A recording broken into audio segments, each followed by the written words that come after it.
Welcome back to Fox and Friends. Well, in the El Paso border sector alone, family unit apprehensions at the border have climbed 1,816% from March last year to April this year.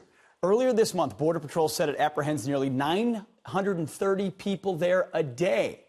And now there's a wall going up, a wall on private land. Kris Kobach joins us now. Kris, thanks for joining us. So, there's been a lot of frustration over legal challenges and ways in which the government, administrative state, has blocked this president from building the wall.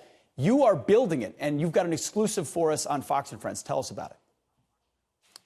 Yeah, Pete, this is the first time in American history that a private organization called We Build the Wall, but this is the first time any private organization has built border wall on private land. And it's happening right here in the El Paso area. And it's not just any piece of land. This piece of land is right where the El Paso wall that separates El Paso and Ciudad Juarez, where that wall ends. There's been a half-mile gap between the existing wall and Mount Cristo Rey. And it was a ridiculously large gap that smuggling of both people and drugs would go through.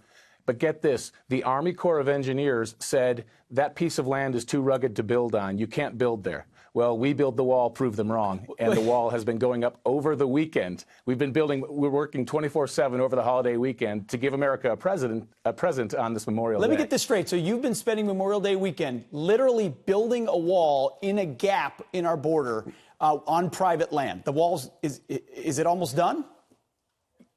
Yes, it is almost done. And literally, we are standing in the gap and building the wall. It's extraordinary. And it's not just any wall, too. The typical fencing you see on the southern border, where we do have steel bollard fencing, is garden variety steel that lasts only 25 years. This is all weathering steel that lasts 75 years. And someone might say, well, hey, Kris, it's a half a mile. Well, how much impact can that have? As you mentioned in your lead-in, Pete, this closes a gap in the El Paso metro area, and it's far more important than 50 miles out in the desert where no one's crossing. There are, in a given night, over 100 migrants will come through this gap, and more than $100,000 in drugs will come through. Built with private funds and donations to your organization. To We Build the Wall. And it's so important. We hear the bad news recently that a liberal federal judge is blocking the federal government from building part of the wall. That's why it's all the more important now, Pete, that American citizens step forward like they have already, contribute to We Build the Wall. We'll keep on building as long as people keep chipping in. And by the way, the average contribution's only been $67. Wow. But so many people have chipped in.